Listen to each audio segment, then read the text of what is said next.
Praise the lord. దేవుని పరిశుద్ధ నామానికి మహిమ కలుగునుగాక. ఈ ప్రత్యేకమైనటువంటి సమయంలో పరిశుద్ధ గ్రంథంలో నుండి ఒక లేఖనాన్ని మనం చూసుకుందాం.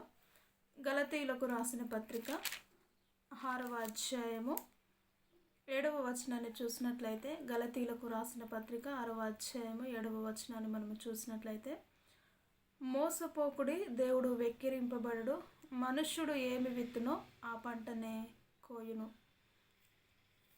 ఈ యొక్క వాక్యాన్ని మనం చూసినట్లయితే, మోసపోకుడి, దేవుడు వెక్కిరించబడడు, మనుష్యుడు ఏ విధమైనటువంటి పంటను కోస్తాడో, ఏ విధమైనటువంటి మార్గంలో నడుస్తాడో దానికి ప్రతిఫలాన్ని ఖచ్చితంగా అనుభవిస్తాడు అని దేవుని వాక్యము తెలియచేస్తూ ఉంటుంది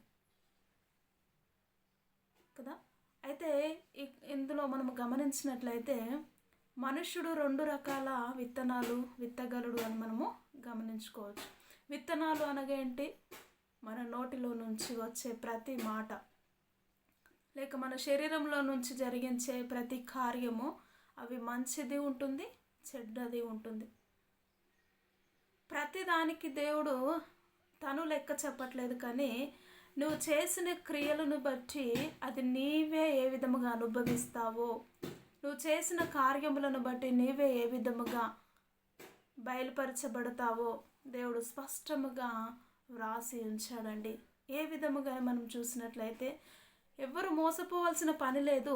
మనుషుడు ఏ మార్గములనైతే వెళుతాడో ఆ మార్గాన్ని ఖచ్చితంగా రుచి చూస్తాడు, ఆ పంటని కోస్తాడు. నువ్వేదైతే విత్తనము, మంచి విత్తనమును ఫలించినట్లయితే మంచి అనే పంటను కోస్తావు.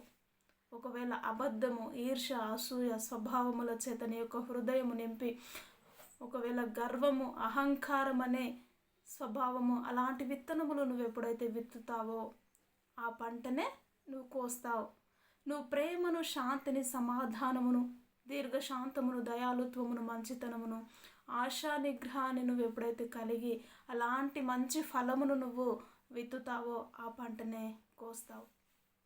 నిజముగా ఆత్మఫలములను మనం చూస్తాం. ఒక ఆత్మీయ జీవితంలో కలిగి ఉన్న లక్షణాలు, ఆత్మఫలములు ఖచ్చితంగా ఒక వ్యక్తికి కావలసిన ఇంపార్టెంట్ అండి. కాబట్టి నేటి రోజుల్లో నిజముగా మనం చూస్తూ ఉంటాం, ఎవడైతే ఏ మార్గములో నడుస్తూ వెళుతూ ఉంటున్నారో ఆ మార్గములో ఖచ్చితంగా ఆ పంటను కోస్తూ ఉంటున్నాడండి.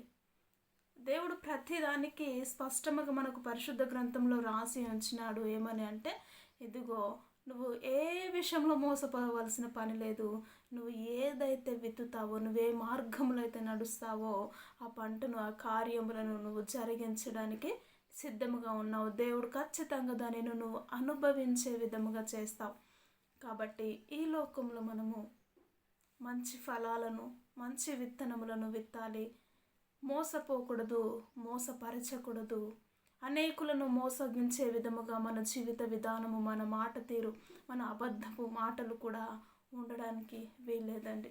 నేటి కాలములో నేను హై కావాలి, నేను ఎదగాలి, నేను ఒక ఉన్నతమైనటువంటి స్థానములో ఉండాలి అని అనుకుంటూ అనేకమైనటువంటి వారిని వారి మాయ మాటల చేత బ్యాడ్గా ఎదుటి వారికి చెప్తూ వారిని బ్యాడ్గా చేస్తూ ఉంటున్నారు. కానీ దేవుని దృష్టిలో ఈమెను మనుషులందరి దృష్టిలో బ్యాడ్గా కనపడవచ్చు, కానీ దేవుని దృష్టి మాత్రము, దేవుని సన్నిధిలో నీతిగా, యథార్థముగా, ఆయన కను దృష్టి మన పైన ఉన్నది కనుకే ఆయన చూస్తూ ఉంటున్నాడు. కాబట్టి ఆయన మనల్ని రక్షించగలిగిన దేవుడు. అలాంటి సమస్యల నుంచి నీతిగా, యథార్థముగా ఎప్పుడైతే నువ్వు నిలబడతావో ఆ నీతి అనే ఫలాన్ని ఒకరోజు ఖచ్చితంగా నువ్వు కోస్తావు.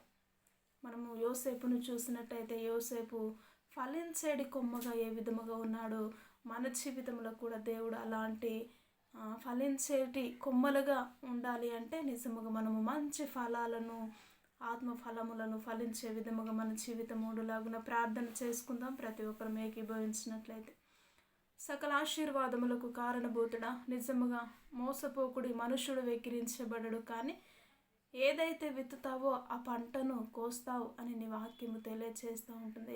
ఈ లోకములో ప్రభు మేము చెడ్డ ఈవులను, చెడ్డ వాటినెల్లా మేము పరుగులు తీయకుండునట్లు, విత్తకుండునట్లు నీ ఆత్మలో ఫలించే ప్రతి దానిని ప్రభు మేము ఫలించాలి. అటు ఆత్మీయ స్థితిని, అటు కృపను దేవా నాకు, మాకు, మా అందరికీ మీరే దయచేసి నీ నామానికి మహిమ తెచ్చుకోమంటూ యేసుక్రీస్తు ఉన్నతమైనటువంటి నామంలో అడిగి వేడుకుంటున్నాము తండ్రి. ఆమెన్. ఆమెన్. ప్రైజ్ అలాడ్ అందరికీ.